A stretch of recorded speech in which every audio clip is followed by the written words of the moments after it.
Hello, everybody. Welcome to the NX Show. I'm your host, Eddie V. Joining me is the white Wisconsinite, Mr. Jesse Douglas.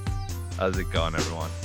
Yes, everybody. Apparently Corey could not be here because he is moving, and Ray couldn't be here also because he had a family event that he had to attend. But we got some great news for you guys that we're going to say to the end. But me and Jesse are going to be talking about the XO19. We're not going to be talking about what we've been playing or any household notes because there is this announcement is changing everything. I can say.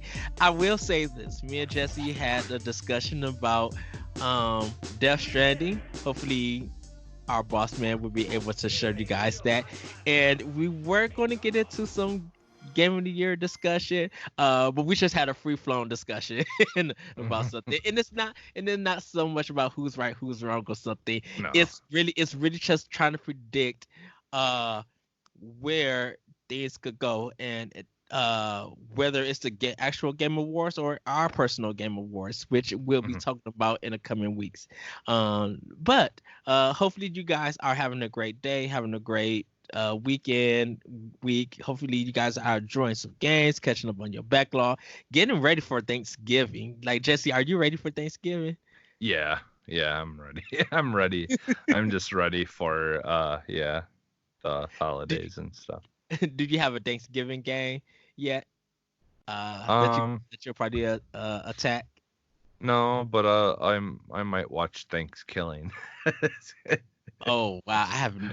I think you told me about that. Yeah, Yeah, you yeah, have mentioned it, but I've never heard of it. Or I mean, I never heard of it. I never seen it yet. So yeah. that's very interesting. We'll probably talk about that later. So, but we're going to talk about XO19. Right now, me and Jesse watched it. Hopefully, you guys got to watch it. This was Xbox conference about the Xbox One that they did in 2019. There was a lot of game reveals, a lot of announcements, some kind of like, yes, like wow, I can't believe that they did that. And some were just like, Hmm. huh? All right. I'm like, wait, huh? Really? So, I mean, it was exciting all around. Hmm. For it, they got stuff for Game Pass. They got stuff for, um, Project X Cloud that's coming. And then just like a lot of indies, for the show. Two new games coming. One's coming from Rare, and another one's coming from Obsidian. I think this is going to be Obsidian's first game, I believe, for Xbox One. So Yeah. it's kind of interesting, and me and Jesse watched it. So we're going to get into discussing it. Um, Overall, before we get into breaking things down, because we're not going to break everything down, what did you think of the conference, Jesse, this year? I was amazed by it, and I felt like it delivered on, kind of what they were promising and what they were hyping and stuff, that it was, I felt like it was a very big show. Like, it felt like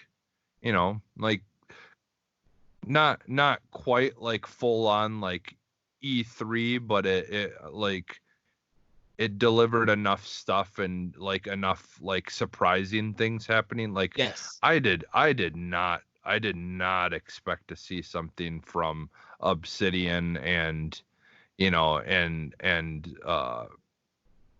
just any games from people who just released, brand new games like that. Yeah.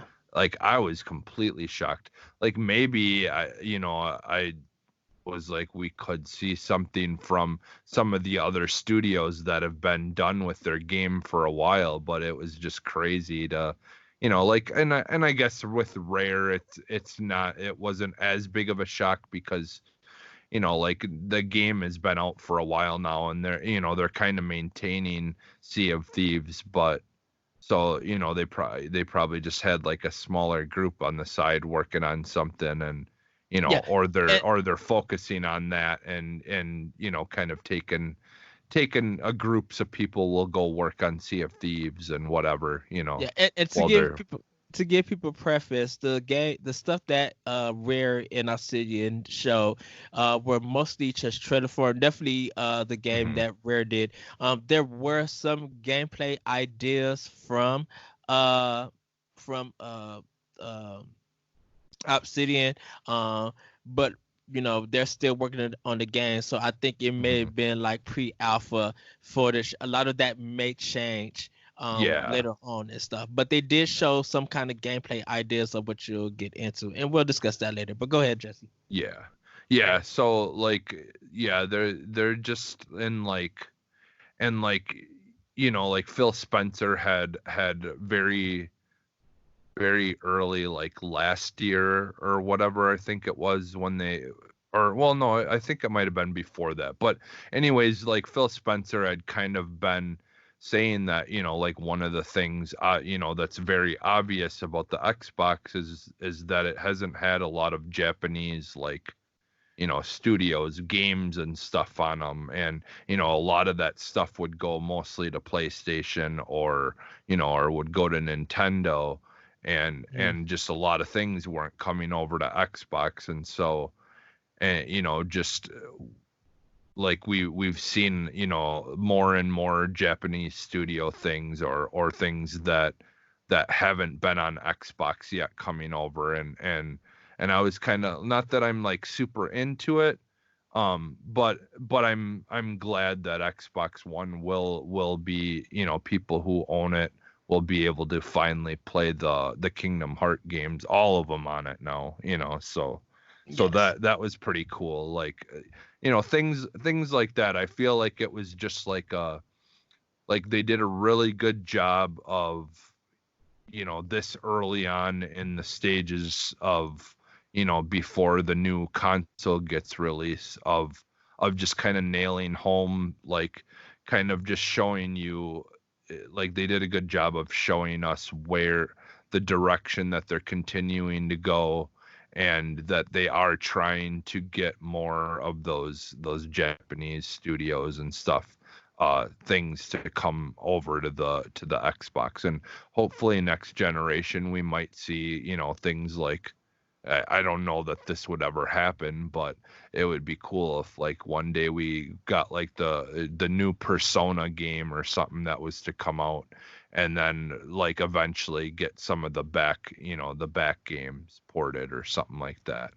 I don't know that that would ever happen, but like, it would be cool to see if like some of that kind of stuff was to come over eventually. So, and I feel Yeah. like next generation it would be like if there's a new Persona, like, mainline Persona game being made, I Hmm. think next generation would be much more possible, because, if Xbox was to say, hey, here's some money to help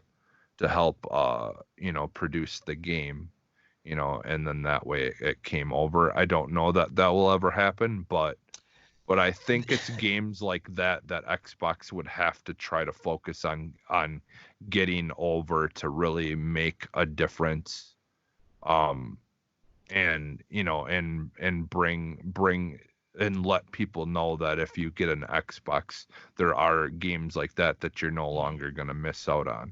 Well, it But depends. It depends on what Microsoft does with Sega, mhm. and if Sega is going to support um, the Xbox, because Persona is a weird thing. Atlas is a weird thing at this moment, because Atlas definitely works well with Nintendo and works well with Sony. Um, but you really haven't seen much of their products on Xbox besides Mhm. like Catherine on the 360, and um, did they do Lollipop Chainsaw? I don't think, no, they didn't do I Lollipop know. Chainsaw. That, I think that was Grasshopper manufacturer. I think that was somebody else, not Atlas and stuff. Yeah. But because I know that's Suda 51. But I don't think Atlas. I think at that time, Captain and Lollipop Chainsaw was kind of like two big Japanese that were games that was going to be Yeah. on the 360. Yeah. So it was kind of interesting to see that. Um, I know for me personally, I thoroughly enjoyed it. I think the thing. I think one of the things for it was that this conference really wasn't for me personally, because of me buying the games physically and digitally and owning some of these games and playing them, but being happy that this is coming to Xbox and Xbox players get to play this. Um, I think I think one of the things that stood out about it is that they went heavy on the Game Pass Mhm. subscription service, because it felt like that this was more for Game Pass and to get more people onto the service. So when Scarlet rolls out or anything, uh, they will be able to carry that library over. Because I feel like with the games that they have now, it's going to carry just straight transfer over to Scarlet whenever that happens. So it's an Mhm. easy transition. Yeah. Definitely with them running out Game Pass Ultimate, so people will be able to play some of these games on PC. So this is the thing, Jesse. I'm looking right Mhm. now at Flight Simulator that they're only showing on PC for Game Pass for next year. They're not showing Xbox. It is for both console and Not by PC. the They not said by the that day picture. one. They Not said by that the day picture that one. they got. They're not by the picture that they got now. I'm if just to let everybody know, I'm looking at Destructoid, and they have a breakdown of all the game of everything that got announced. And it says for it they have one like 50 games coming to Game Pass. One of the pictures that says coming 2020 right now for Game Pass, Flight Simulator for PC. I wonder. I think it still can come to Xbox. I think it still will come to Xbox One, Jesse. But I think they're probably Yeah, gonna it release says it. under it it says platforms Xbox One, Microsoft Windows. So I wonder if they're They using. said it day one that it was coming to Xbox. I wonder then if they're changing it. I think it's only I No. wonder if they're gonna do it Game Pass for PC, and then Xbox One is gonna come down later. And the only reason why I say Yeah, that is maybe. only Yeah, coming to maybe it's in PC. the only in the ultimate, but or R- something. But Right, because by looking at the list that they're showing right now on this, is that hmm Flight Simulator coming 2020 for Game Pass is only on PC. Some of the other games that you see on here, it said console and PC, because Bleeding Edge has console and PC. The Final Fantasy games have console and PC, and don't forget Bleeding Edge and even Ori and stuff uh were only console bound. When they announced Game Pass for Ultimate for PC, for Xbox and PC, Flight hmm Simulator was right after it. So even though they showed Bleeding Edge early at the E3 conference, it should have said console and PC for Flight Simulator. I don't know why they did not put it on there on this picture. But just to give everybody a heads up, one of the biggest things coming for Game Pass, for it, there's going to be 10 Final Fantasy games. Unfortunately, 11 and 14 is not coming anytime soon, but it seems that Phil Spencer said that 14 will happen on Xbox One.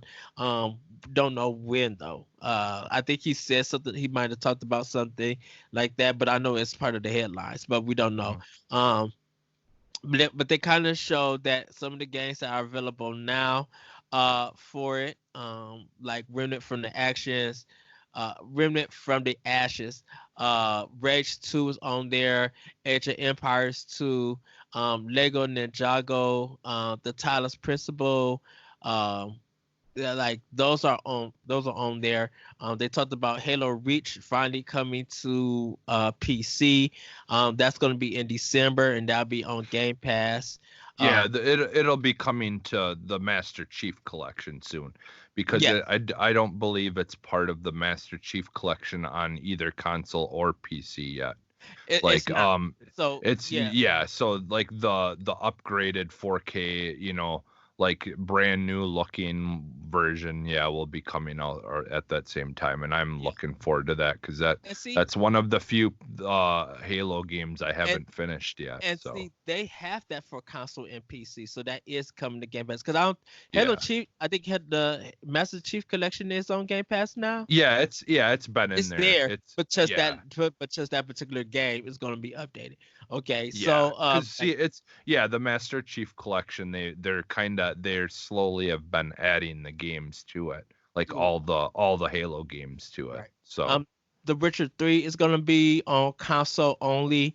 Darksiders 2 is gonna be on console and PC. So that's coming this holiday. So I think that's probably be sometime this month and next month. And then they just have a whole list. One of the standouts for it, like I said, is the Yakuza games. hmm Which is gonna be Yakuza 0 and Yakuza Kiwami 1 and 2. Now, 1 and 2 of that are the remake games of the original Yakuza game and the hmm second one. So yeah, because you got that PlayStation. we only have zero so far, right? We don't No, have one and two. you don't I have thought none. we had zero. Nope. When Oh, Yakuza has only been a PlayStation, uh, okay. has only been a PlayStation Never mind. series. Um, Unfortunately, Yakuza 1 and 2 came out for Wii U, but they kept it in Japan and they never brought it to America 'cause everybody in America was going to buy it. And Sega said, we think this is not going to sell. But Yakuza 1 and 2 would have sold triple the time that they sold in Japan if Sega would have brought it over here. So it was their mistake. Yakuza 0, 1, and 2, Kiwami 1 and 2, all of that's been on PlayStation. They've Yeah. never brought anything outside. Even like the side games have been on PlayStation. Yeah. So, Yeah, so but those are the kind of things that like were in my opinion were very interesting, is just seeing those promises that Phil Spencer made kind of coming to light finally, that we're yes. seeing some of those games like that you previously would really only be able to get mostly on PlayStation now coming over to the Xbox. So it's promising.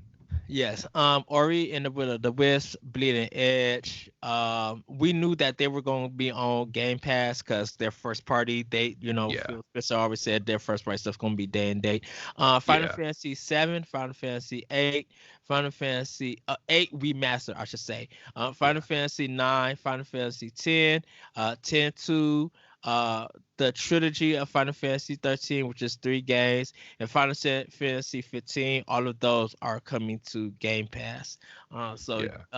you everybody could play in there. The only new one that's on there from the Final Fantasy games is the 13 trilogy, because Yeah. Microsoft would be the only ones that have it.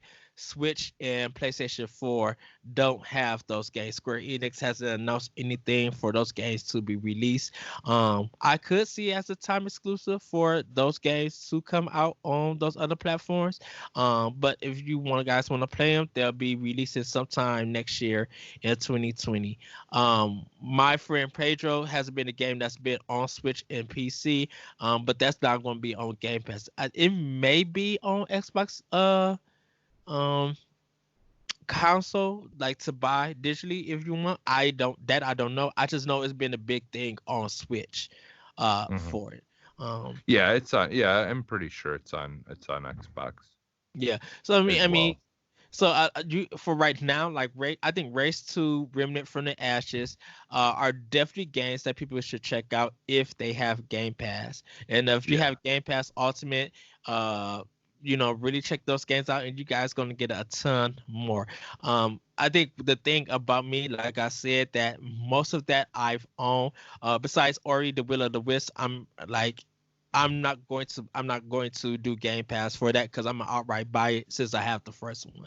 Mhm. Um, I own most of the Final Fantasy games. So I'm not worried about replaying those or anything. Uh, so I mean, I own like uh Yakuza 1 and 2, the Kiwami ones, and 0 already on PlayStation, so that doesn't do nothing for me. But anyone who has not played these games, willing to give this stuff a try, They're right now. You can do $1 for 3 months, which is for a limited time. Like you get a great value. Like this is almost close to about 700 plus some dollars in value alone for like $10 a month, or I think it's what 15 for Ultimate. Uh, I believe. Yeah, I Yeah, I think think it's so. I forget. yeah. So like I this, only am paid $1 or whatever for the year. yeah, and so everybody, you're going to get a huge value for this if you're into it. That's why I just said that that part wasn't for me because a lot of that they had is shown I own. Sorry. Yeah. Wasteland But 3 there is is a also. lot of games on Game Pass that you don't own that Yes. you're not playing. That's the thing is Game Pass is the future of like, and that's why they pushed it is because they know that's it's such a major selling point for them right now because just the thought that you could go out and you could buy an Xbox and then pay $1 and have like hundreds of games that you could play right off the bat, like without having to pay anything more than what you paid for the console, Yeah. is a big deal, like that's a massive deal. But and that's in also in case if you want to have because a lot of these games that come to Game Pass is backlog games, the older games that's been out for regular traditional sale. But if you just A lot of didn't them, have a that, lot of them though, like that come out week by week are like well, some of every the every some time they release a batch, it's usually two brand new games that just got released that well day. most of it if it's not first party or indie, Yeah, a lot of the stuff from third party that comes to it are older games. They've been out during the yeah, traditional sale. yeah, But like if you're interested in Gears 5, um bam, Gears 5 for $10 or $1. yeah, You can't pass up that value. You can't pass yeah, up Forza 4. You can't pass up the Master Chief Collection and get a Halo Reach for pretty much yeah, for $1/15. Depending on when you're getting it at 4K. I mean, that's a really great deal. Even though Halo is some older games, you can't pass up that 4K, yeah, 4K if you have Xbox One X or if you have S also, or a PC that can do 4K, I should say. But other than that, like, yeah, this is some good value stuff. They came with it. Um, yeah, um, so yeah. uh they also announced that they're gonna have some Black Friday deals coming for it. Microsoft is taking $150 off the top for Xbox One X console bundles and $100 off Xbox One S systems. From November 24th to December 2nd, the Xbox One X bundles for $349.99, Xbox One S bundles for $199.99, and Xbox One S all digital edition bundles for $149.99. So that is a great deal for it. Hmm. Some controllers and things like uh, let's see. They did announce some games too. Gears 5 would be 33% off. Forza Horizon 4 would be 50% off.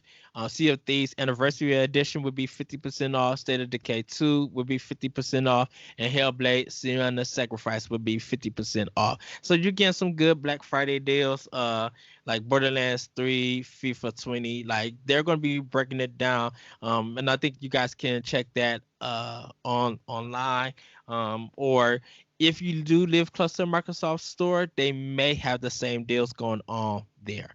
But they Yeah, well, announced if that. you live by a Microsoft store, you can, if you before December, if you do the payment plans for the Mhm. Xbox One X, you can upgrade to the Scarlet next year. They're doing that. So if you're by a Microsoft store, and you want to get the new console, I suggest taking advantage of that offer of getting the One X payment plan, and then getting the free I believe it's going to be a free upgrade to the Scarlet. So I'll say if you're gonna do that, talk to the sources, do some research first, Yeah. because like it sounds good, but like if you wanna cancel it, it may be a hassle, and that's might be something that you wanna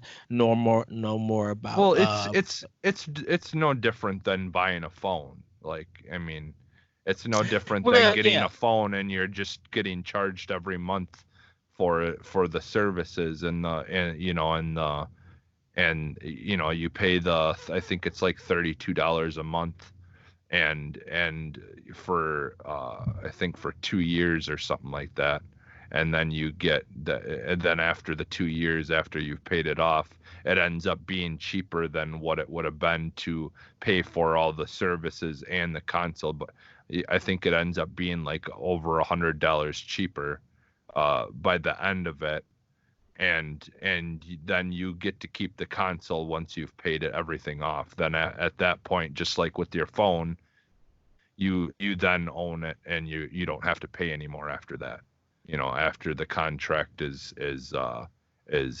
paid. So and they're saying if you get into that Xbox One X payment plan before December 1st, you'll be eligible to upgrade to the Scarlet once it comes out. So well, and that's why I said just make sure you do the research hmm and, well, and talk about it. that's what they said. So yeah. Yeah, because saying something and doing something, like I said, it's two different things.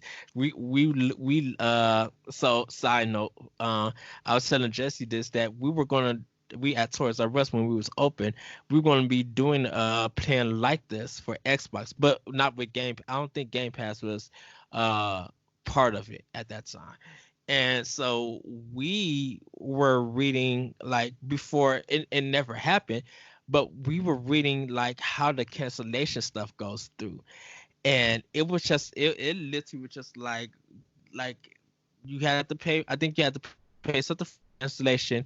You were still going to be charged something till it was all up and paid for or it was hmm over. So they were still going to Yeah, charge you for it's like any service stuff. contract. Yeah, it's Yeah. like any contract. You But can't I break a think contract without being penalized. well, yeah, but That's no they different. had to return they would have to return the system in working Yeah, condition. And if it yeah, wasn't in working because you didn't condition pay with the it. controllers and stuff, Yeah, right. because you didn't pay Uh, for it.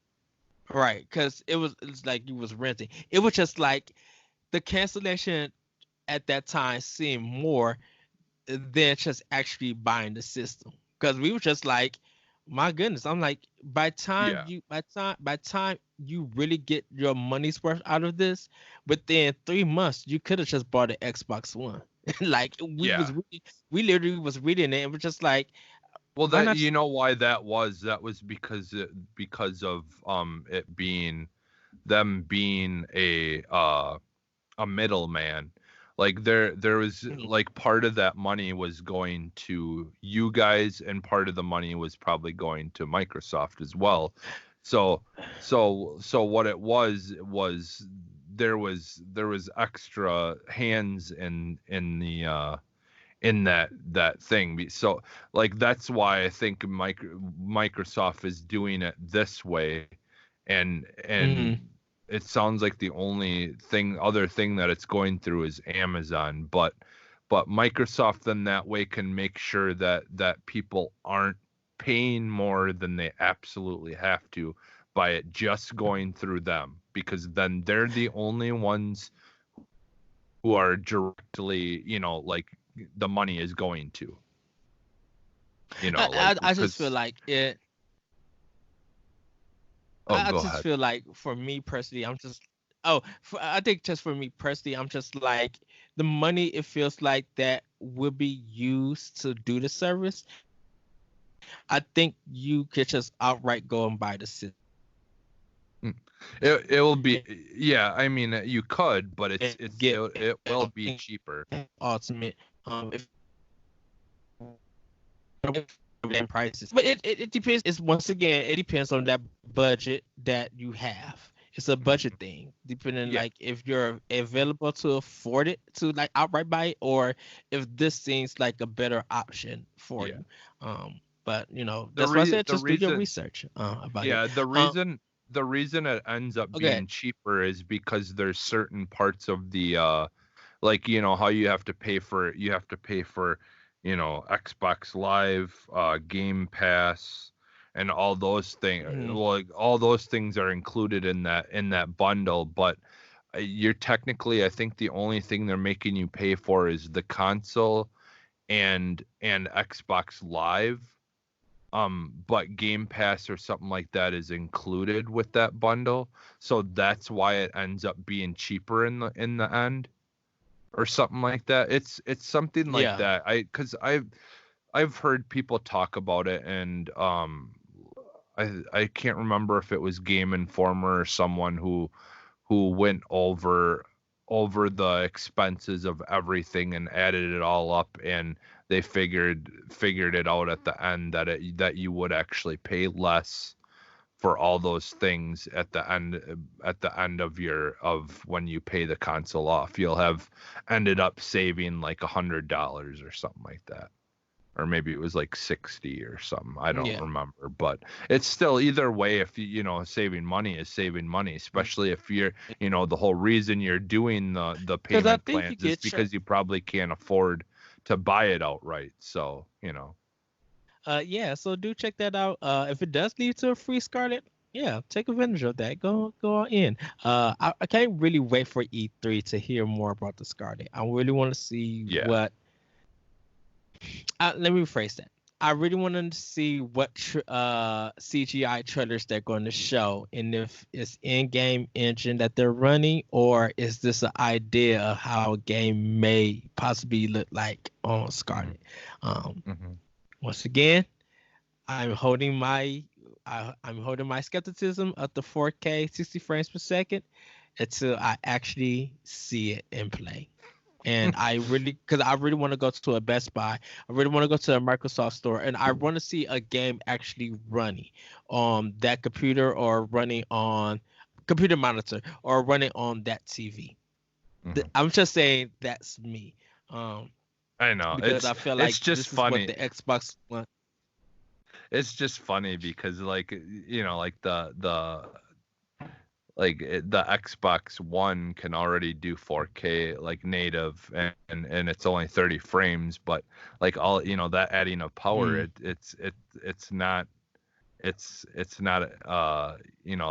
that hard to think that it should easily be able to do 60 frames per second, because I mean, it's going to be a major jump in power compared to the Xbox One X. So I'm not worried about that at all. well, I am. I just and like I said, and we discussed this many times. We're gonna move on. It's just that hopefully that with all the teraflops and all of that technical babble that they said, that I hope they stay true to that. Um, because a certain company at this time are not delivering on what they they spoke of, I should say. Not promised, spoke of. So we talked about Obsidian and Rare announcing two new games. Don't Nod is also releasing a new game called Tell Me Why. This is going to be the first game whose protagonist is transgender. uh, they are Tell Me Why it focuses on a close bond between two twins, Tyler and Allison Ronan, a true to life story determined by player choice.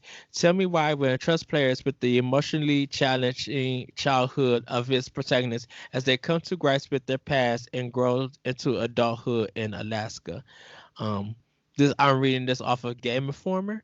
The core mechanic of the game is the special bond Tyler and Allison share, and there's also a theme strongly anchored into the Don't Not storytelling approach, says game director Florent Guillemot. Over the course of the story, players will explore the identical twins' different memories of key events and choose which memory to believe. Ultimately, the choices players make determines the strength of the twins' bond and the future course of their lives. Aside from the already inventive narrative approach, Tell Me Why pushes for inclusiveness as one of the twins, Tyler, is a transgender man. Microsoft and Don't Not have approached Tyler with a real commitment to authenticity, explained Nick Adams, director of transgender representation at GLAAD. Tyler is a fully realized, endearing character whose story is not reduced to simplistic trans tropes. Creating a playable lead trans character and taking such care to get it right raises the bar for future LGBTQ inclusion in gaming. The entirety of Tell Me Why will release in summer 2020, despite being an episodic adventure broken into 3 parts.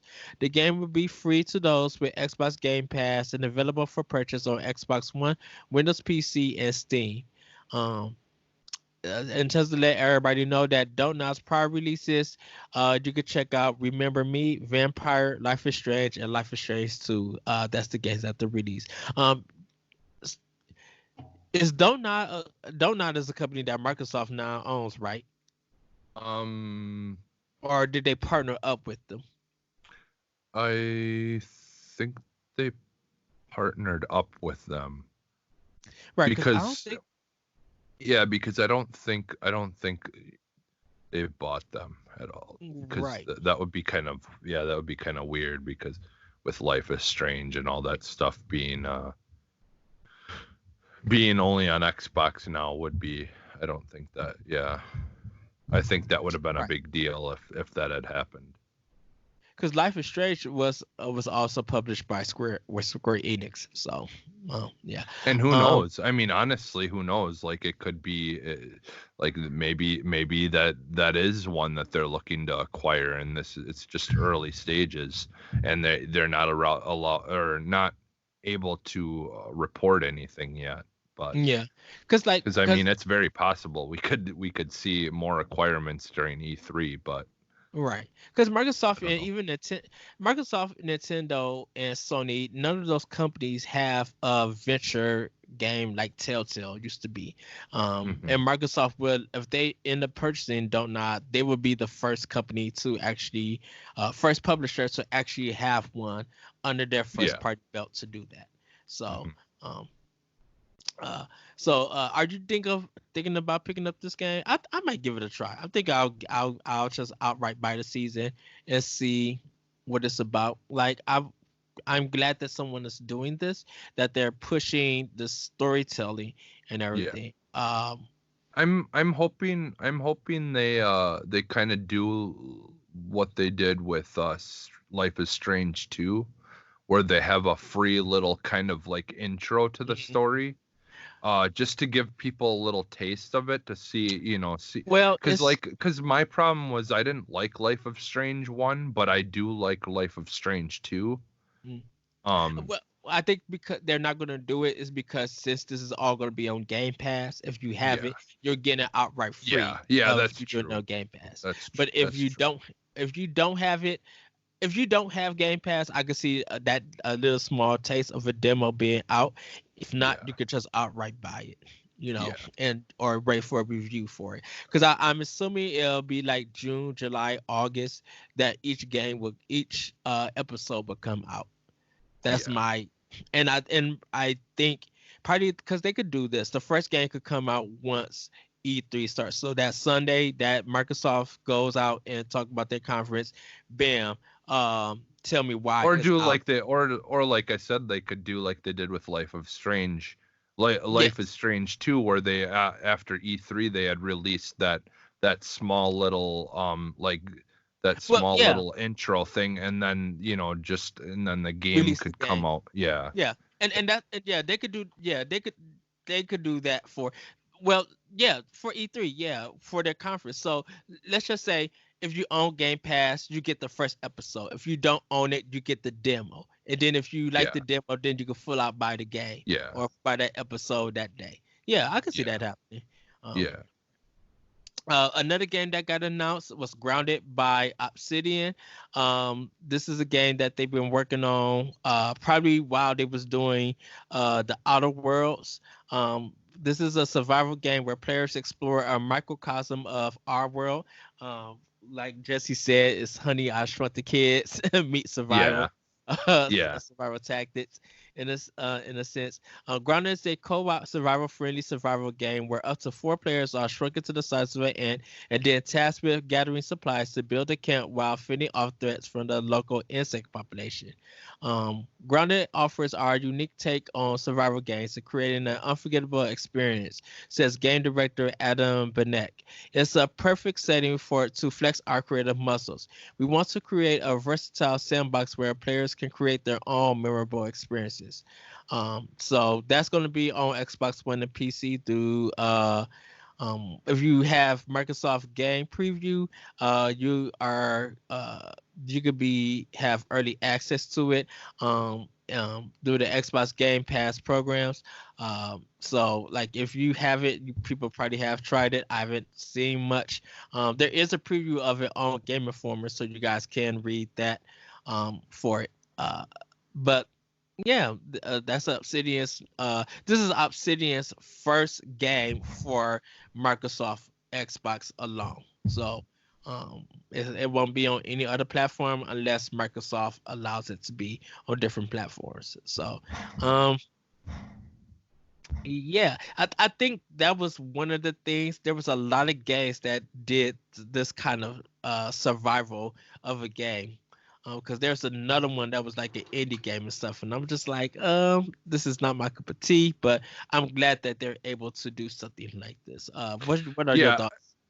Yeah, I think what's kind of nice, and what this game seems to be is like basically, and like honestly a lot of the games that we've seen uh at this show, Hmm. it seems like they're kind of taking the direction of like, okay, now we've got our Halos and we've got our Dooms, and we've got our all these games like that will be coming third party.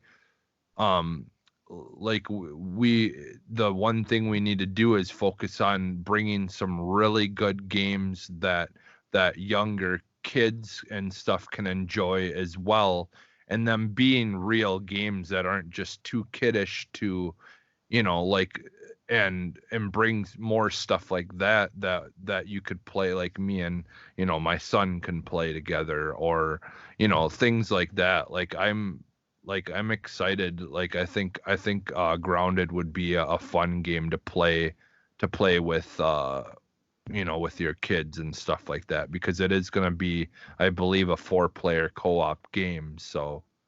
Yeah, um like I think this will be a very fun, like almost kid version of Outer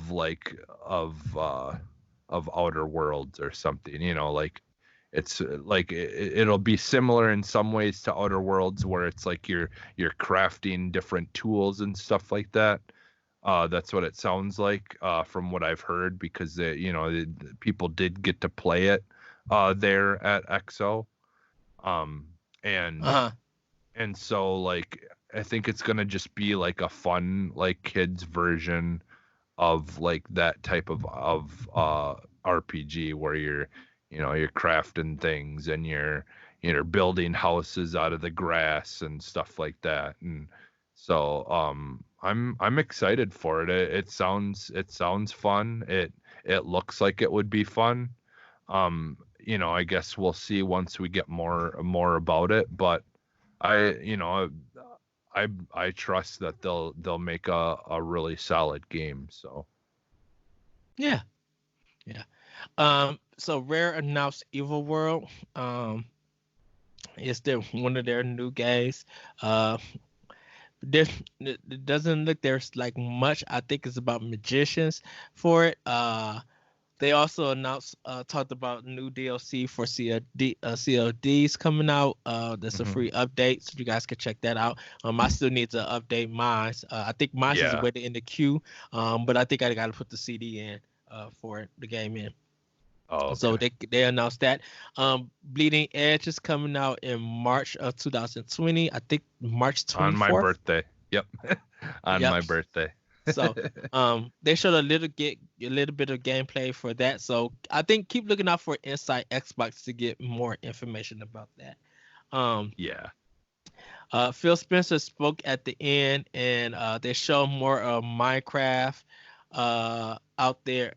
Like I think it's Dungeon or Earthlink or Yeah. something like that. Yeah, Minecraft dungeons. Okay, yeah. So they kind of ended the show a little bit with that. We Halo 4, like we said, is coming to Game Pass. But that pretty much was it. You know, there were some highs with their they kind of showed about their adaptive controller. Kind of started off with that, you know, for people Yeah. with disabilities and stuff. So they were promoting that. So it was kind of good to see that happening and everything. Yeah. But Yeah, which overall, go ahead. what did you Oh, like when they were showing the they were showing during the time when they were talking about the console streaming and the xCloud yeah, stuff. Did you yeah, notice that they when they showed all the controllers by phones, one of the controllers was the adaptive controller? yes, So they're basically showing you that even people who are using the adaptive controller will be able to play the console streaming as well, which is very awesome. yes. They did So talk about Project X Cloud, adding a couple more games, bringing it up to 53. They saying that it's also coming to PC next year. Uh, you could yep. use your controllers and your DualShock 4 controllers. That Mhm. part didn't go over well by people, but I'm assuming right now you can't use your Pro controller for Switch. I don't think you could use that yet. But they just, you know, expounded more on it and everything. So it's kind of good to see that that's happening.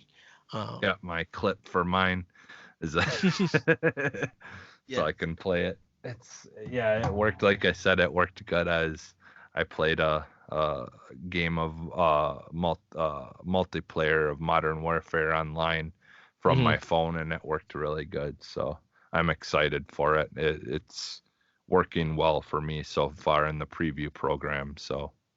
Okay. So Yes. and like the thing I was thinking about last week when we or last time that we talked about this too Uh, is like what I'm excited for too is just the fact that this means hopefully like cross your fingers this means that hopefully Sony will have something like this as well that they'll be able to offer. So you know because they're kind of well, working on the whole streaming stuff as well, you know. So they, you know, hopefully yes. they'll have the whole X Cloud type thing for theirs soon, pretty soon here too. If you know, because that's the thing is like Microsoft and is kind of working, has been working on it and working on getting it done, and I think PlayStation's probably just secretly working on it as well.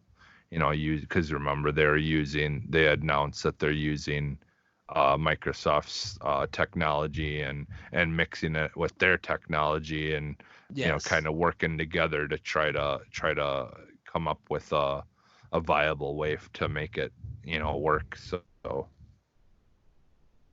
it should be interesting, and hopefully Sony fans and stuff will have something very similar to this soon to look forward to as well. So Yes.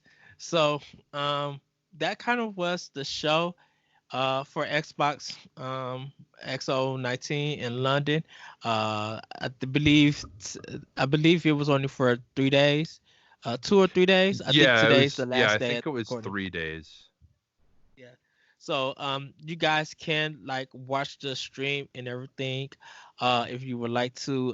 Once again, before we actually start making this announcement and then we're gonna let you guys go. We do apologize for the technical difficulties. Once Yeah. again, Skype was acting kind of naughty and we're in the Midwest with winter, so well not winter, we're dealing with snow. And so sometimes the phone lines don't like to be right. I could just say that. But we have a announcement. So Jesse Douglas, Ray Apollo, I, Eddie Varnell, and Corey Derrick.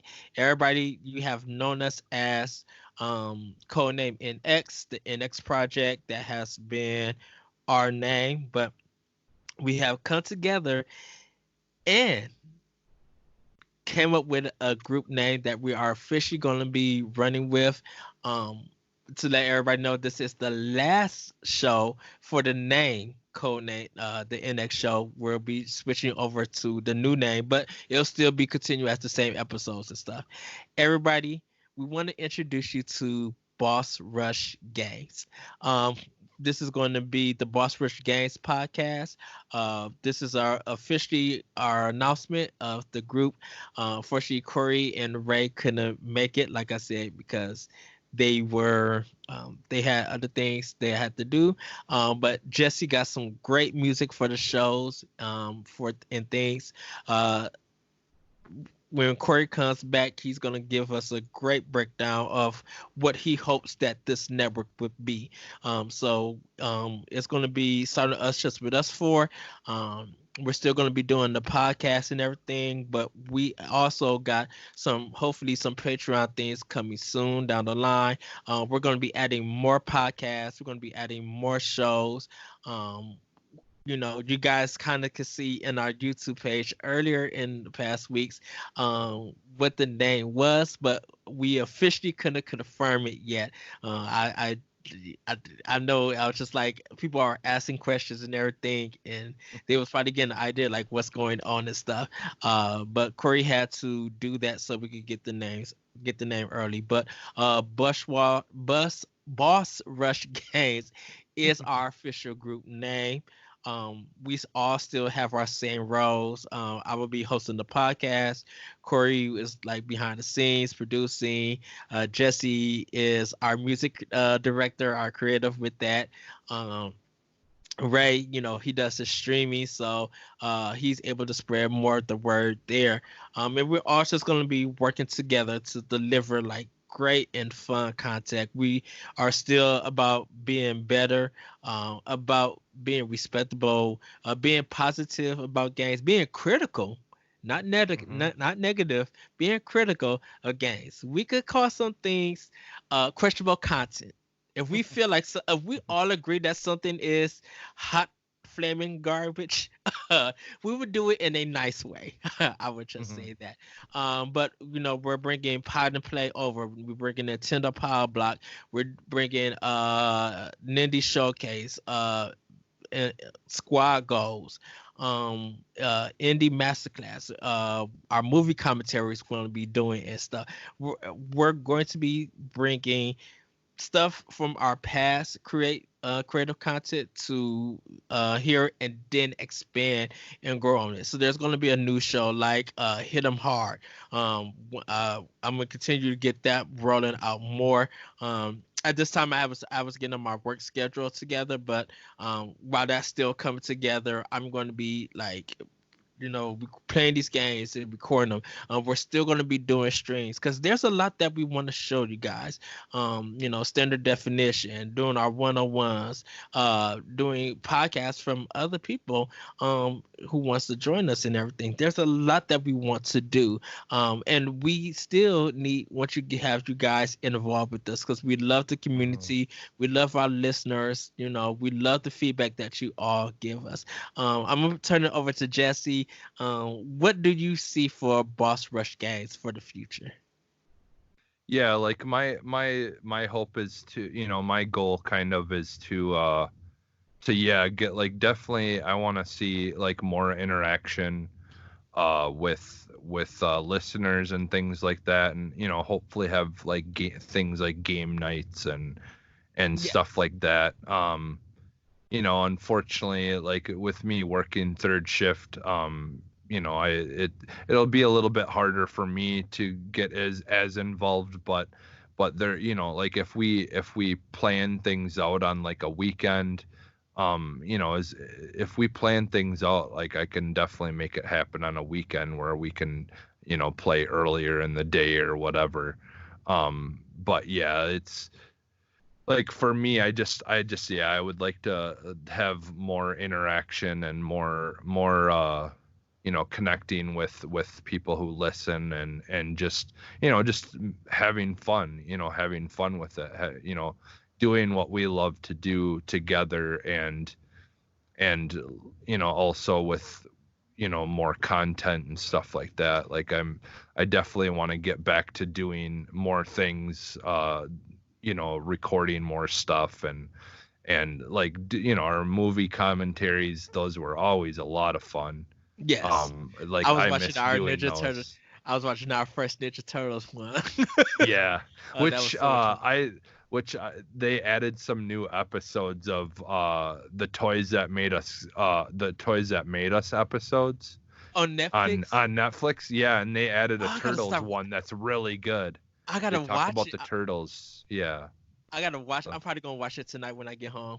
yeah, they and I just started the first episode of Man in the High Castle. The final season just got released.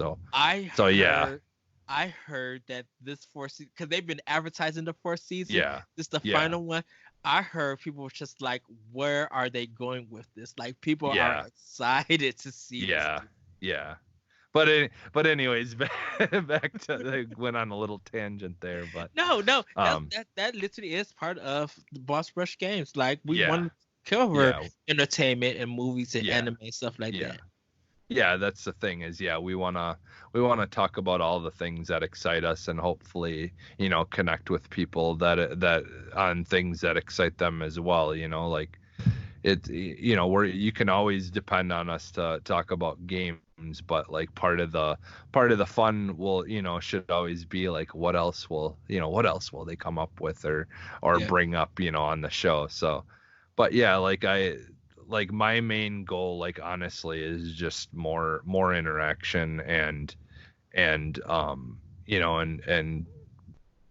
more positivity with the things that we all enjoy doing, and hopefully, building a community where people don't have to worry about what they like or don't like, because it shouldn't be that way. You shouldn't have to say, like, oh, I like this, and and feel like it'll be hard for you to say that you like something just because, maybe a lot of people don't, or whatever, Mm. things like that. We just want to build a community where, the main focus is just having fun, and talking about the things we love. So Yeah. And we're going to probably be doing deep dives and reviews and yeah, having like bigger discussions. Um, spoil optional spoil casts and things spoiler like that, I'm cast. sure. Optional opinion will be having episodes over here. So, I mean, optional opinion is still going to be independent, but it's also going to be on part of Boss Rush Games. So, when an episode come out, Boss Rush Games will also it'll be on the website that you guys can hear it too. Hmm. Which I'm going to be getting back into the recording. I feel better now that I could do it. My job is getting to where it's at. So I will be recording more episodes with that. So you guys will be able to hear that podcast and everything.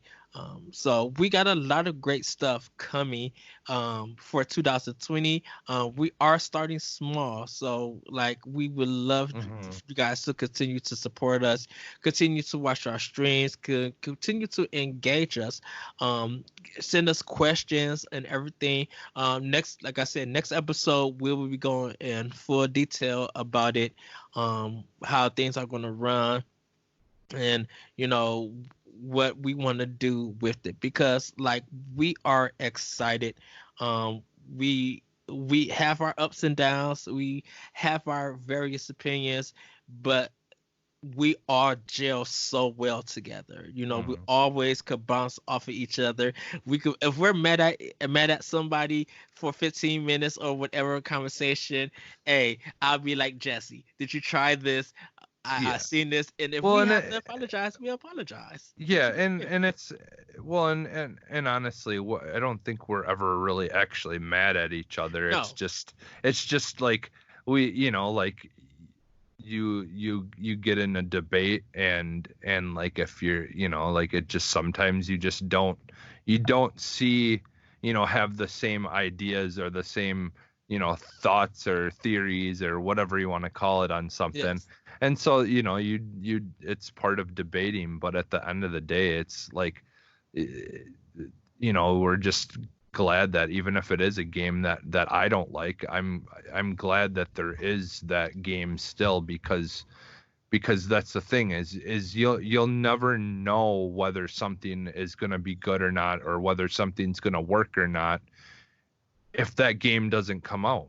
Like, it might not be for me, or Yes. like, like a lot of the times these games that come out are nothing more than uh um they had created, different kinds of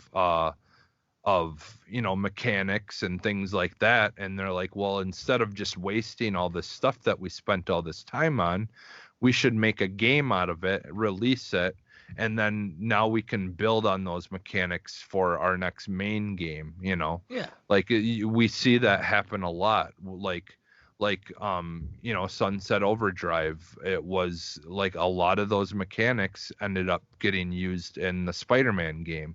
Like, they, like game companies do stuff like that. So it's good that things come out, and it's good when people do like things, because even though it's not for everyone, it's still a good thing, because that it keeps, that options for certain people, and maybe they are niche, but I mean, that's the beauty of, of video games, around this time, is just like, there are so many different kinds of games and so many different things, and yeah, most things probably aren't going to interest you, but it's good that they're there, because Yes. there's going to be a whole group of people that it will interest. So, you and know, no and no matter what, when it, because I know game of the year discussion is big, and then we're yeah, gonna end the show. yeah, No matter what we do here at Boss Rush Games for game of the year, we all have our personal ones. We all hmm could share and agree on one particular game, whatever that may be.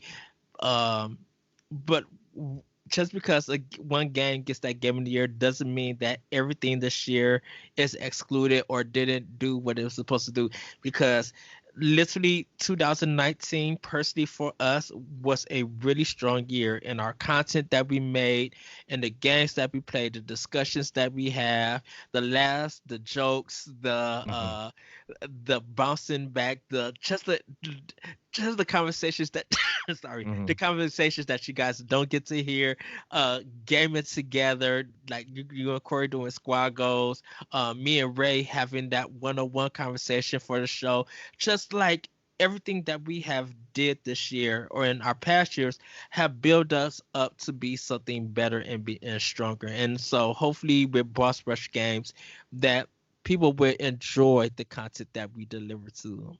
So with that, hmm everybody, thank you for joining us. Thank you for being with us. Continue to support us. Welcome to Boss Rush Games. Boss Rush Games. Welcome to Boss Rush Games podcast. Or Boss Rush podcast. I think that's going to be it. Cannot wait for you guys to see the logo. Love the logo. I love the logo. The music is top notch. Jesse clowned on this one. Like he literally clowned, and it's so I had to yell at him in a sense because I couldn't listen to what he finalized, because every time he drops something, I want to listen to it. I want to critique on it. I want to like no, you need to change this. I can hear this, and I visualize Jesse's music, but this one I was just like, you know what? He's not done with it. I'm shutting up. You're gonna give me the final version, and I'm going to be like, this is it. Knocked it out yeah. the park. So Which it is finalized now. There was some little tweaks that I had to make to it, because I had my equalizer on my phone on, uh and so things sounded like they had more bass to them and all that when they didn't, only because my equalizer on my phone made it sound better than it was and things like that. So I had to tweak it a little bit, but otherwise the one that I released last is the final version. So yeah. So with that, everybody, have a great week. Have a great weekend. Jesse, thank you for trying out the flaming hot smart food. yeah, those are good. They were good. Yeah. And everybody, we will see you next time on Boss Rush Game Podcast. Oh, Boss Rush Podcast. With that, everybody, bye. Bye. A brawl is surely brewing. And begin! And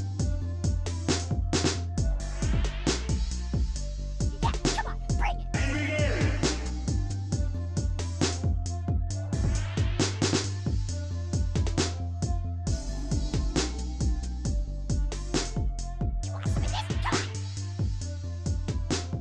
And begin! Here's a real high-class bout. It's on! So, the XO stuff is probably gonna be not everything on it, uh, but probably just the stuff that is like really important that's good out there. So like Game Pass stuff.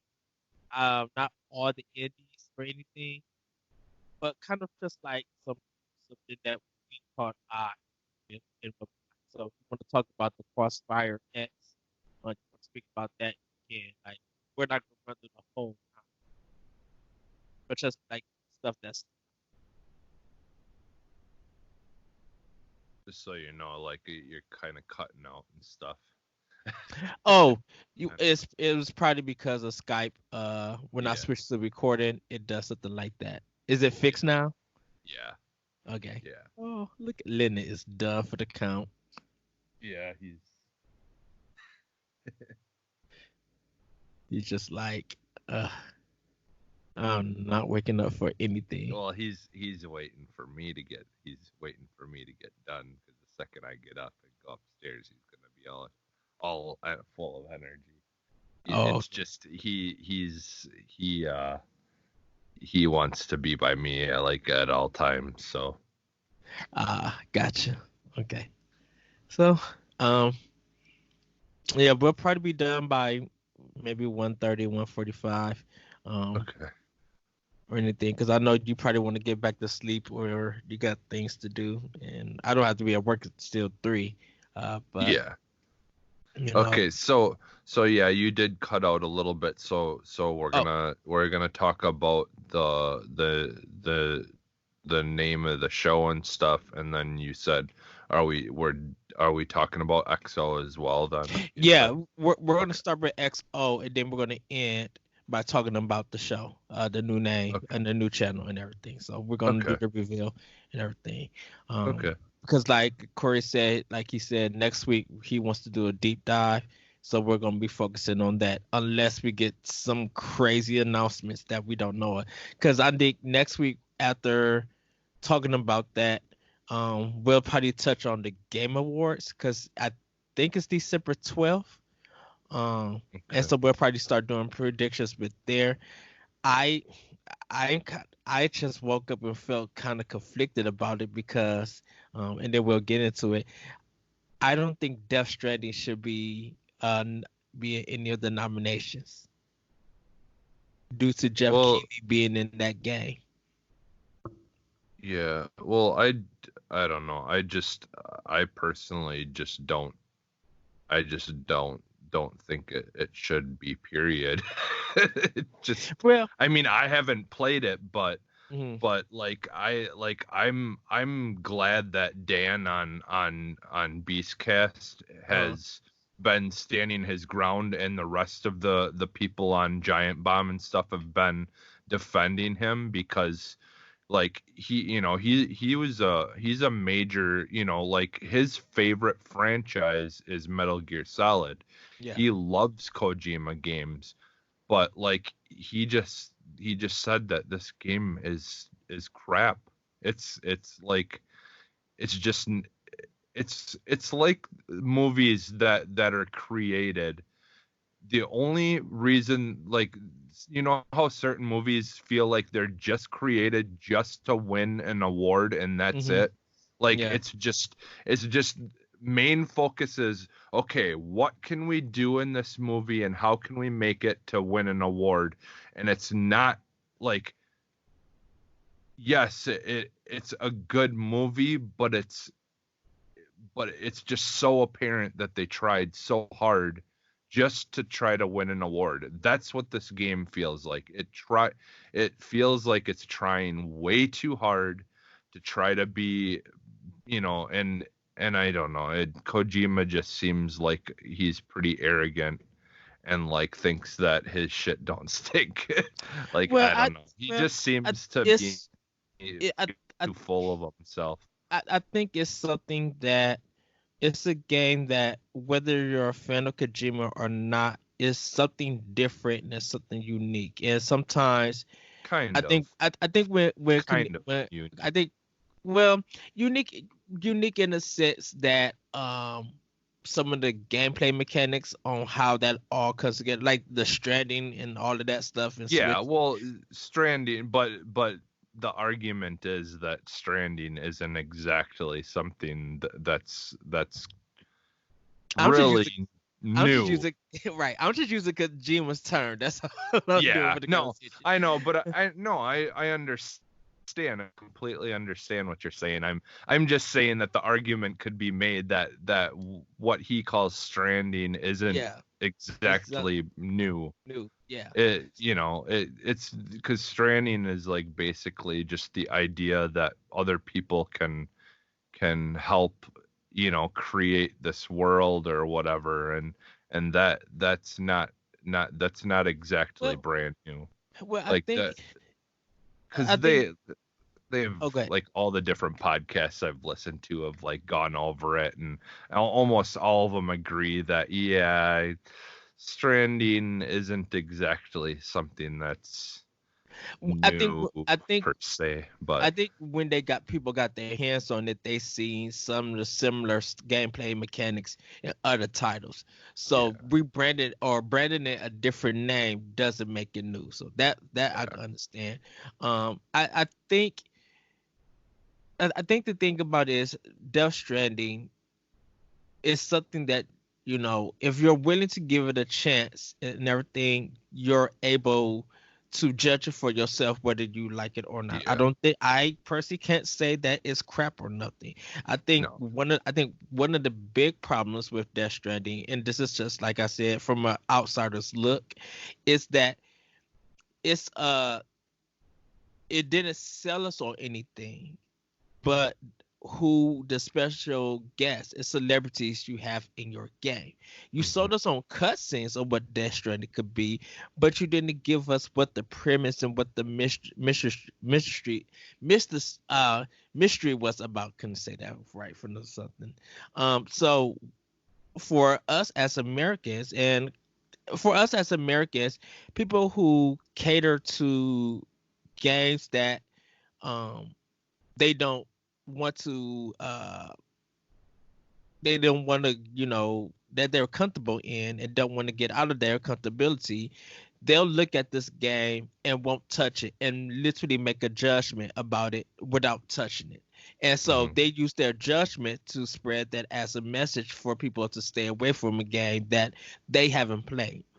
No, hmm so Death Stranding feels like if you're willing to give this game a chance, because some people are making it their personal game of the year. Some people are really getting something out of it that reviewers, whether you agree with the review or not, that you could see some of the stuff that you might feel like they missed or you feel like they got and be like, okay, I see it, but now because it's out to more of the public, it expounds more.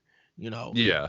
and Well, and I think my main thing with it is I mhm, think that on paper the there's certain aspects of the game that seem like they would be kind of fun and it would be kind of neat, mhm, but what they had found out, like the people that I've listened to talk about it, because like again, like almost everyone in on Giant Bomb enjoyed playing it, but they just but the overall experience wasn't uh good enough for them. Like the story was very dragged out, but it didn't actually really go anywhere that Mhm. was significant. And like just things like that. Like there were interesting moments in the story, but the story as a whole was just pretty lackluster. And like the thing is, like, one of the things that they mentioned too is, you kind of, you think about it, like just the whole idea of the concept of the stranding part. Like they said, like really great, when they played the game, when they were reviewing it, when you'd connect to the, the internet or whatever, I forget what they call it in the game, but they said, like when we were doing it during that time when there was only a select few people playing the game, it was cool when you hooked up to the internet and all of a sudden all these, ladders and bridges and stuff appeared. But now you play it now and it's a world just littered with junk. It's not good. Like all it is just junk everywhere that people posted trying to get likes on it to get currency in the game. And it just looks stupid now because there's just so much crap everywhere. So that idea, that concept works in theory, it sounds cool, but in practice it just looks like everyone littering this world, and it just looks stupid now. Like what used to be a cool looking, like, vast, like, areas and deserts and stuff now is just littered with vehicles and destroyed armor and signs that people put up just to get likes, and But things every scattered all over the place, and it just but it looks dumb now. but it represents on kind of how people are in the real world during this time. Is that you try to do something for good, but people, depending on who that person is, they would take what you are expecting and not turn it around on them, but take advantage of it and make it feel like it's your own. So if you wanted to make it look a certain way, or people are coming together to make it look a certain way, you got to realize that there's different levels of people on how they take things and what they create and make their output. So yeah, the actual world is going to look junky, but I'm like, there are things that people have put out that have made stuff that supposed to be expected to be used for good, used Mhm, for different various purposes, and you can't control it. And I think that's one of the mhm, things Kojima probably didn't realize, that once it's out there to the public, you can't control it. You can't control everybody doing one thing.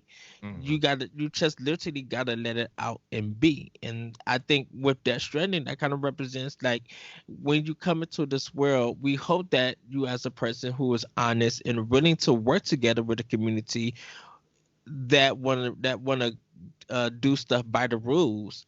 I hope that you are a person with it, but you know, there's no physical trust or anything there. We just base everything off of hope.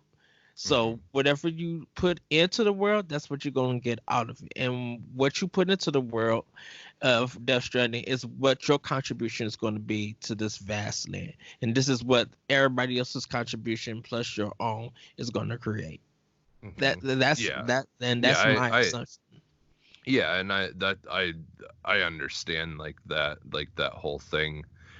It's just unfortunately, like, it just never was anything that seemed even vaguely interesting to me from day one. But Well, and it that and yeah, that just like hearing people, like people who aren't, like, well, I mean, like I said, Dan is a Kojima fan, and so, like, it was pretty shocking for him to absolutely just be not liking it at all. But I but I that's the thing, is I'd take his criticism of it much more, like, higher up over most people, just because of the fact that he is a fan of Kojima.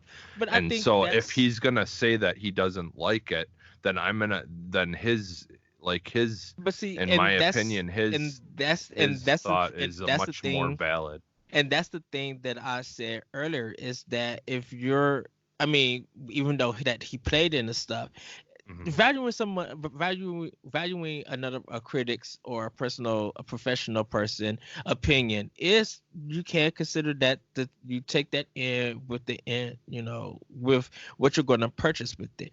But sometimes, even if you're a fan of something, um you still could be, you as a listener don't shouldn't just automatically just be like, yeah, I agree with them because he knows what he's talking about. Well, I it's think I that's think for me, I think it's for me, mhm, there's like there's a lot of, like having listened to their shows and stuff for quite some time now, I feel like in a lot of ways me and him have very similar likings and dislikings, and so like that's another thing. So that's the thing is, if that's the kind of cool part about listening to a podcast, versus just reading reviews and stuff like that, I think is like I, you can kind of like feel out personalities a little bit more, mhm, and find out which personality is much more like yours. And then then when you look at their thoughts or their likes or dislikes, you can usually judge like which person you're going to want to gravitate towards to listen to on their thoughts on a game, because they're very similar to yours already. mhm. But that doesn't necessarily ever mean that I'm not going to try something if they don't like it. But if it's something that I already like, I'm pretty sure that it's going to be something that I don't like, and they basically confirm what I thought it was going to be, then that's usually will be my But final it that my final judgment on it. I mean, But I don't think it's gonna be the final judgment. I think, of course, reading they're not reviews is final part of it. judgment. That's be my final Find thoughts on it. your decision about it. I Yeah. think that I think the thing with that is that, um you know uh, reading different reviews and listen to different voices of opinions. I think you got to find where the commonality is at, where Yeah. everybody is agreeing about something, Yep. and where everybody agree, like when you find the agreements for pros and cons. I think that's when you could everybody at least could make a decision on about Mhm. what that game or what that product is. When Yeah. there's a lot of disagreements here and there, it comes to the point where, are you willing to give something a try, to Yeah. get an experience that, whether you like it or not, you gave it a try and you experience it for Yeah. yourself, you Well, know and honestly, almost everyone agrees with everything that Dan said, that the reasons that he doesn't like it. But but that's just for he's Giant Bomb, right? no, no, that I'm talking like Game Informer, like all the different shows that have talked Oh, about it okay. and talked about the negatives and the positives about it. A lot of people have said the same thing with the story, that the story just isn't that great. Like Okay, it's so and the so story. Okay. but the thing is Dan is the only one that had the guts to say that it wasn't good. You know what? I think the story, and I can't, like I said, for a person who hasn't played it, it's just looking on the inside. It looks like the story would have worked if everything was just a CGI movie. Um, and the only reason why I say that is because of the trailers that Kojima and them have given us. Yeah. Because watching the trailers, you don't understand what Death Stranding is about. But if Kojima was just be like, these are just different trailers, okay. If you Well, want to, if you want I to, mean, like, we kind of knew what it was, but I think that's the thing, is people were hoping that it was more than just a game where you deliver packages. well, I don't even think the delivering packages. I'm not even talking about the gameplay mechanic. Yeah. I was talking about showing, like, we're running with the baby when Gil Toro was running with the baby, and Yeah. The other guy, he had those like dead soldiers and stuff. Like we were just like, okay, this is a war. Does this deal with time travel? Like, what are these black things? It was just like everything that he showed us in a trailer before you even get to what the game was about with the packages and stuff. You felt like you could get a sense of what the story could be if this was all connected as a movie and didn't really have any game part to it. So Mhm. if Kojima just did a straight CGI movie, released it for 14.99 or 19.99, I think people will understand if the story was better. I would say that if the story was better, if there was more scenes to it to be like, oh, he really got these actors and got these celebrities and just really went to it and made a great movie, I think Death Stranding would work strong with there. Because I feel like Death Stranding, Well, I think Death Stranding could have been something that could have been like Oscar or Academy Award movie just by the graphics alone with the CGI and everything. It could have been a really nice movie, and that's it without the gameplay. mhm. Well, but that's the thing though. I feel like if the story itself Yes.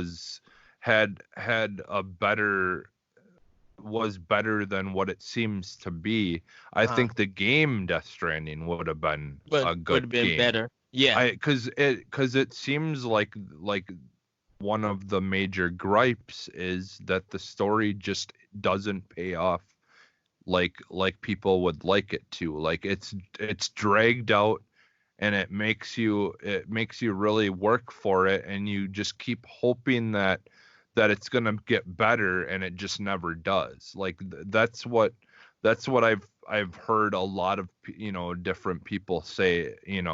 Like they don't say it's like the worst story ever, but it just doesn't It get gets to a lost. point. Yeah, it gets lost, and I feel like if that had not been the case, that it probably would have been a really good game. But like for me, like personally, like the reason I knew that I wouldn't really care for it though from the beginning is because like I'm not really interested in like I don't care about stories as much in games. Like for me, it's all about like most of my fun comes from the playing it and the Hmm. mechanics and I just like the thought of like a very big budgeted queue-op game basically. It just doesn't really interest me, like just the idea of like your whole mechanic is trying to walk like properly, and it's difficult when you're carrying things like that doesn't it just doesn't it doesn't interest me. Yeah. And I can But understand. I and can that's understand that. yeah. I can understand. So So yeah, but again, like I said, I really didn't think it was a game for me from day one. Because I don't have any affinity for Kojima, or like I liked the very first Metal Gear Solid. I've played some of the other stuff, mhm. but I just I not it wasn't enough to hook me into the franchise. I loved the first game, but it wasn't enough that like I had to have more. I So, I wasn't sold on Death Stranding because there was just too many CGI trailers, and I feel like this looks like this need to be a movie instead of a game. Um, mm, so, but that's I we had our mini discussion. I could just say right there. Unknown, unknowing. But yeah, I can say this. I am happy that people did pick it up. I am happy yeah. that people are playing it and giving their own opinion about it. I've literally been like just on Twitter alone, been really like liking stuff that people are talking about Death Stranding and really enjoying it, showing the pictures and just having some kind of connection to it. I'm just like, thank you for at least being positive, giving this game a chance, and hopefully being part of the community. Whether people wanna the way people want to discuss it, they'll discuss it and everything. And then we'll Yes. probably talk about this like in a couple of weeks because a discussion about review bombing we're definitely going to have. I Yeah. don't know what the world is going on, but it's becoming bigger and bigger. So we'll have that discussion. But let's Yeah. get into Yeah. let's get into Well, this. yeah, that's the thing is like, and like that's what kind of annoyed me with Death Stranding a little bit too, with the major, Kojima fans, is like, Mhm. yeah, like a lot of people were so mad when Dan said that he didn't like it and all this and that. And so like they had the next episode, they're like, yeah, like they basically said, yeah, F you, we've played it, you haven't. Like like how can you defend a game you haven't even played yet, Hey, when like because people just were getting so mad, and like so many people out there just like, you can oh, how dare you not like a game, well, not that a Kojima game. And it's and just like, that's dude, like that's the thing. it. You can love the game, you can like the game all you want. If I don't, it's not my It's my opinion. one My person's opinion, yeah. opinion doesn't Yeah, represent. it means Uh, nothing to you ultimately then. right. That's fine. Because You can have because your opinion, I can have mine. because you probably been and we'll get into the show real quick. You probably have Yeah. seen everybody was just like Game Freak lied and people was mad at the Game Freak and the Pokemon company just being upset for days. And then Pokemon Sword and Shield came out. Have you on your timeline? Have you seen anybody showing so much hatred? Because all I've been seeing is people buying Switches, people buying Sword, people buying Shield, people getting the deluxe package. Like people are buying this game, showing off their characters, showing off their party names, asking if they could trade, talking about the Dynamax stuff. Like people have literally been so positive about it that trend of Game Freak Light and all that stuff is Hmm. nowhere to be found. Yeah, see, I don't know anything about any of that. I People were haven't up, really I haven't seen anything about Pokemon. The only people thing were I know upset. about it is I listened to Game Informer's episode, and of course that episode came out before the game did, so they Hey, couldn't hey, Rob. like completely, do a deep dive into it yet, because it was, Was of it not? the, yeah, they couldn't talk about it. So, Yeah, but I probably. mean, they did talk about it, but they couldn't really go in depth, other than saying that they were enjoying it. But what I find really, like really amazing, is a lot of people are saying like Luigi's Mansion is like possibly their game of the year. Well, Like, it's well, and that it's so good in it, and it like it finally does everything right, because like, mm, the first two games were good, but they said, the first two games are good, but there's just certain things that didn't feel like it was tightened up enough. yeah, And they said that like this is like the first one where it really just everything feels tight, everything feels, like fun. And they said it's like one of the best games to play with, if you have kids, to kids play and stuff. to play co-op. They said it's an amazing game playing co-op. It's just something that the Switch games, unfortunately, most of Well, them haven't had a great co-op Well, setting. I'm not saying that they didn't have a great co-op thing. I think it was just like it depends on the people who were buying it and who like the games were catered to. That's why I kind of feel like, and we definitely got to get into the show. Yeah. I literally feel like if Nintendo doesn't win anything Game of the Year, uh, this year, it's going to be really confusing for a lot of people. I know for you personally, like Resident Evil 2 right now is And a your game lot of of the a year. lot of a lot of people, Resident Evil 2 is their game of the year. Right.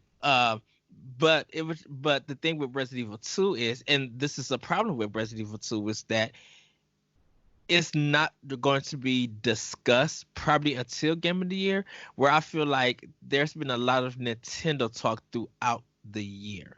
And it's very weird. Like, and that Well, but may Resident Evil also came out in the came out beginning early. of the year. Yeah. So I mean, And you would think like, right, and you would think that people would continue to talk about Resident Evil 2 throughout the well, a year. lot of people do. I mean, a lot of people are constantly bringing it up about how it's like I, the like the like perfect example of how great a game being remade could turn out. Like that's been brought up all throughout the year Well, as it that's being like a perfect example of how good a remake could be made and become such a great success. well.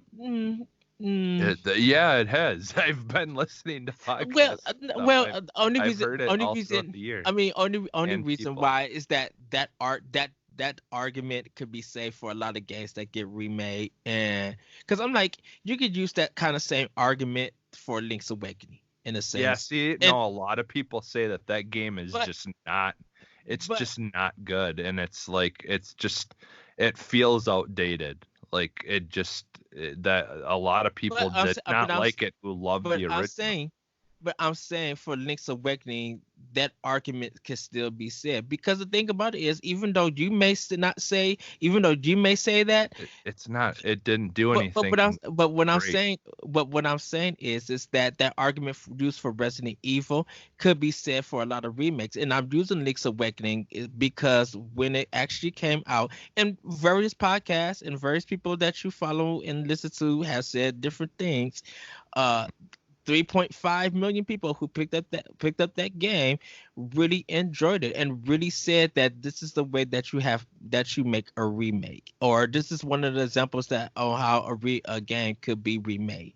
Just saying that that argument for Resident Evil 2 could be said for like anything that's remade that's really positive and really shows that they um that this remake or this update to that game has really benefited from it, from making it a great game. That just that argument could be said because I mean, like I said, regardless of what people say about Link's Awakening, people bought it. Same thing to people Resident Evil 2, people bought it. And don't forget, Resident Evil 2 is on a whole different engine. Like Hmm. they went Yeah, well, in and that's the on a whole thing. different Like they, engine, and yeah. they had to redo all of Resident Evil 2. Yeah, Well, it's basically a not redo brand all new of 2. game. It's basically from front to back it's a brand new game. There is nothing about that game that like feels like all they did was, lay the original one, Do a or remaster. lay the new one over the original Oh, one, the yeah. building, everything. Like you couldn't go by the strategy guide of the original and be able to make your way through this Oh one or no, anything like that. no, It's because it's completely a different there's stuff there's building. stuff that they took out of the regular 2 and changed some stuff up, but for most of the part you get an idea of Resident Evil 2 of the original one. It's just that this one is like feels really brand new and really fresh. So, Yeah. but I'm just saying that you know I think part of the discussion about it, um, part of the discussion about Resident Evil 2 is that I'm like it should have stayed in people's mouth throughout the year, and it kind of doesn't feel it, but it is. I feel like it's going to be a contender for a game of the year. It will probably win best. I wonder if they're going to do a survival horror I game, or No, I mean, I think it could be a top contender for the game of the year. Like see, that's the difference between the Link's Awakening versus a Resident Evil 2 well, is well, Link's Awakening has no way of this is winning. I think this is the thing about it is that Link's Awakening, um, people are still. I mean, it's still being sold. Like people are still Yeah, buying it. People are still talking about Resident it. Evil as well. They're Mm, at almost 5 million copies already and growing. So, I wonder if that's because of sales for Resident Evil 2. Like if no, it's like $20 off or no, anything like that. no, Because I don't it know if they hasn't been. I haven't seen it I on don't know if sale. they have a price track. And the only reason why I say that, and we'll probably have to look at the NPD throughout the year, which I'll probably gonna have to research. For I don't know if they're doing. I know that November. I think December doesn't come out until January. So But if you look from just January to November, I think you get an idea of what's been like kind of on the list, and it's kind of weird because in actuality, um, I think the only game that probably could take Game of the Year out of everything that's been released is probably going to be Fire Emblem Awakening. No, Fire Emblem Three Houses. If not Fire Emblem Three Houses, it literally may be Astral Chain. Mm. Because of I'm Astral just Chain. I'm just No. saying that I'm just saying Control has a better chance of beating actually Astral Chain. no. Yeah. I think Astral Chain may take it. I think Control has some. We need to get into the show. Okay. Five, four, three, two, one.